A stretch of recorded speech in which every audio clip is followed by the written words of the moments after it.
ప్రస్తుతం మనతో పాటు బీసీ సంక్షేమ శాఖ మంత్రి వేణుగారు ఉన్నారు. ఆయనతో మాట్లాడదాం. సార్, ఏంటి 2014లో కాకినాడ రూరల్, 2019లో రామచంద్రపురం, ఇప్పుడు రాజమండ్రి రూరల్, జిల్లాలు మారిపోతూ ఉన్నారు. ఏంటి సార్ మీ ముందున్న టాస్క్ ఏంటి? మీరు ఎటువంటి యాక్షన్ ప్లాన్తో ముందుకెళ్ళిపోతున్నారు?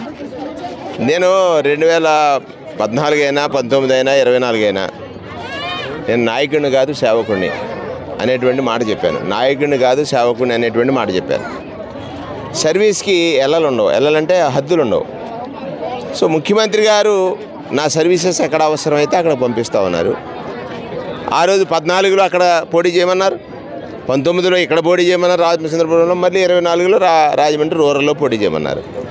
ఆయన భావించి ఉండొచ్చు నా సర్వీస్ ఇక్కడ అవసరమని. సో నేనేమంటానంటే, నాకు స్వార్థం లేనప్పుడు సర్వీసే నా లక్ష్యంగా ఎంచుకుని పనిచేసేటప్పుడు ఆ సర్వీస్ కోసం ఇక్కడికి వచ్చాను. ఇప్పుడు చూడండి, వేల మంది ఇంతమంది సర్వీస్ చేసేటువంటి వాలంటీర్స్ మధ్య నేను వాలంటీర్ని. నేనేమి నాయకుని కాదు, నా వాలంటీర్ని. ఆ వాలంటీర్లాగా వాళ్ళు ఎలా చేస్తాను నేను అలాగే చేస్తాను. అట్లా ఇప్పుడు అరెస్ట్ వ్యాలీ ఈస్ట్ గోదావరి జిల్లా పరిషత్ చైర్మన్ చేశాను, జిల్లా కాంగ్రెస్ ప్రెసిడెంట్ చేశాను. ఈ 2 పదవులు ఏకకాలంలో చేసినటువంటి మరీ ఇతర మనిషి కూడా లేడు. ఒకటి, ఆనాడు నన్ను రాజోల్లో విత్తనంగా వేశాడు అల్లూరి కృష్ణరాజు గారు. దాన్ని తెచ్చి కడియం నర్సరీలో పెంచాడు జక్కనమూరి రామ్మోహన్ రావు గారు. చూడండి, కడియం నర్సరీ అంటే దేశవ్యాప్తంగా ప్రాముఖ్యం ఉన్నటువంటిది. దాన్ని చెట్టుగా మార్చి రాజశేఖర రెడ్డి గారికి బహుమతిగా ఇచ్చాడు.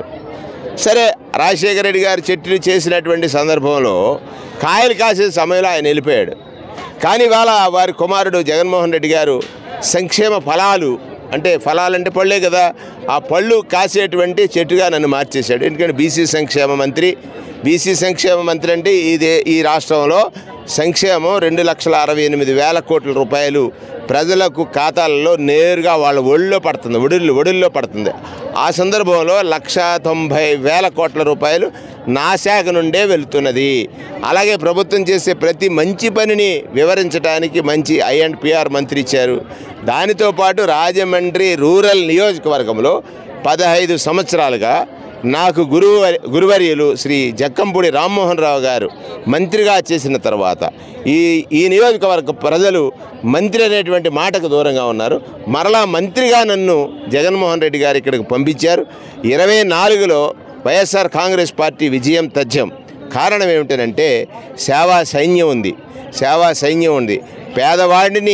పేదవాడిని రక్షించడానికి, కాపు కాయడానికి వాళ్ళ ప్రాణాలకు తెగించి వాలంటీర్సు కరోనా లాంటి టైంలోనే పేదవాళ్ళని ఆదుకుని ఉంటే, ఇవాళ మిమ్మల్ని తీసేస్తానన్న పవన్ కళ్యాణ్ని, లేదా ఈ వ్యవస్థ ఎందుకు అని అడుగుతున్నటువంటి చంద్రబాబు నాయుడిని, మహిళా పోలీసులు ఎందుకండి వీళ్ళని అడుగుతున్నటువంటి చంద్రబాబు నాయుడిని, లేకపోతే వీళ్ళ మీద విషపు రాతలు రాస్తున్నటువంటి ఈనాడుని కానీ, రామోజీరావు కానీ, రాధాకృష్ణ కానీ, లేకపోతే ఇక ఈ TV5ని కానీ, వాళ్ళతో పాటు రోజు ఒక స్ట్రాటజిస్ట్ పీకే, లేకపోతే ఇంకొక పక్కన ఉన్న లోకేష్ మాట్లాడుతున్నటువంటి మాటలను కానీ, ఈ సేవా సైన్యం ఎలా మారిపోయారంటే, ఆ 50 ఏళ్లలో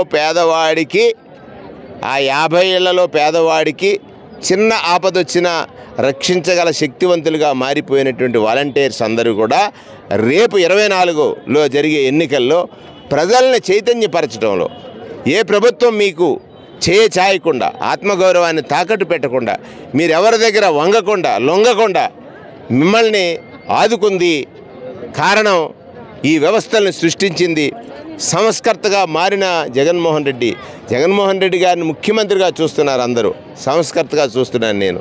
ఒక సంఘ సంస్కర్త నాడు మహాత్మా జ్యోతిరావు పూలే సామాజిక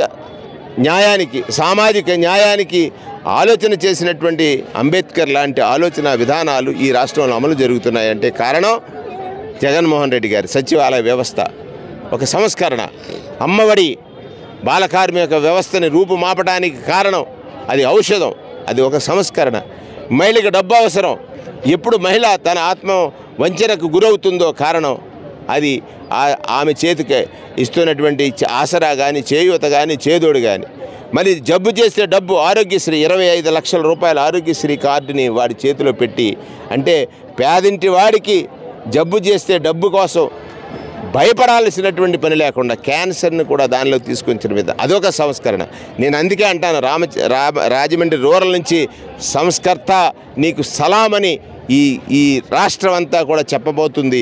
సంస్కర్త జగన్ సలాం సలాం సలాం అనేటువంటి మాట. ఈ నియోజకవర్గంలో ఇక్కడ ఉన్న పరిస్థితుల్ని మీరు ఎలా అవగతం చేసుకున్నారు? చాలా తక్కువ సమయం ఉంది ఎన్నికలకి, ఎలా ముందుకు వెళ్ళబోతున్నారు? ఈ ప్లానింగ్ ఎట్లా చేసుకోవాలి? ఈ నియోజకవర్గంలో పరిస్థితులు చూశాను. ఇక్కడ సైన్యం అంతా బ్రహ్మాండంగా ఉన్నారు. వారికి భరోసా ఇవ్వడానికి నన్ను జగన్ గారు పంపించారు. ఇక్కడ నేను పోటీ కోసం రాలేదు, నించుంటాను. జగన్ గారు పోటీ చేస్తున్నారు, జగన్ గారిని గెలిపిస్తున్నారు. ఎవరు? ఈ సైన్యం అంతా. వేణుగోపాలకృష్ణ ఎవరి రూపం, ఎవరు ప్రతినిధి? జగన్ గారి ప్రతినిధి. జగన్ గారు ఇంత మంచి చేసిన తర్వాత ఆయన గెలుపు కోసం పనిచేయని వాడు ఎవరుంటారని ప్రతిపక్షాలు భ్రమలో ఉన్నాయి. అసలు వారు ఎవరు వస్తారో, రేపు పోటీ ఎవరు చేస్తారో చూసిన తర్వాత మనం మాట్లాడుకోవడం మంచిది. ఇక 24లో వైఎస్ఆర్ కాంగ్రెస్ పార్టీ గెలుపు. ఇక్కడ ఈ వాలంటీర్ నుంచోబెట్టినా కూడా ఖాయం. వాలంటీర్ని క్యాండిడేట్ చేసినా కూడా రాజమండ్రి రూరల్లో వైఎస్ఆర్ కాంగ్రెస్ పార్టీ గెలుస్తుంది. మొత్తం 175 నియోజకవర్గాలు ఇదే పరిస్థితి అనుకోవచ్చు అంటారు. ఖచ్చితంగా చంద్రబాబు నాయుడు బెంబేలు ఎత్తిపోతున్నాడు, కంగారు పడిపోతున్నాడు. కారణం ఏమిటంటే అందరి మీద బండలేసేసాను, రోజు రాతలు రాయించేశాను, జనం నమ్మేశారు. ఆ ఎమ్మెల్యే చెడ్డోడు, ఈ ఎమ్మెల్యే చెడ్డోడు, ఈ ఎమ్మెల్యే అవినీతిపరుడు, ఇతను అవినీతికి అడ్రస్సు, ఇతను మోసానికి, వంచనకి, కుట్రకి, దగాకి ఎవడరా రూపం అంటే చంద్రబాబు నాయుడు. అబద్ధం ఎలా ఉంటుందిరా అంటే చంద్రబాబు నాయుడు ఎలా ఉంటుంది. కానీ ఇప్పుడు జగన్మోహన్ రెడ్డి ఆట ముందు, ఆయన ఫీల్డింగ్ ముందు, ఆయన బౌలింగ్ ముందు, ఆయన బ్యాటింగ్ ముందు షేక్ అయిపోతున్నాడు చంద్రబాబు. అదే చూసుకోవచ్చు. మొత్తం ప్రతి నియోజకవర్గంలో కూడా సీఎం జగన్ నేరుగా పోటీ చేస్తున్నారనే తపనతో మొత్తం అందరూ కూడా వాలంటీర్లు కావచ్చు, ఇటు పార్టీ శ్రేణులు కావచ్చు, మొత్తం అందరూ కూడా అభ్యర్థులను గెలిపించే దిశగా ప్రయత్నాలు చేస్తున్నారని చెప్తా ఉన్నారు మంత్రి వేణు. అయితే ఈ నియోజకవర్గంలో ఉన్న స్థానిక పరిస్థితుల్ని ఇక్కడ అవగతం చేసుకునేందుకు కూడా తాను ఇప్పటికే ప్రణాళికాబద్ధంగా ముందుకు వెళ్తున్నానని చెప్పేసి కూడా మంత్రి వేణు చెప్తా ఉన్నారు. ధవళేశ్వరం నుంచి నేను శ్రీధర్, ఐ డ్రీమ్ న్యూస్.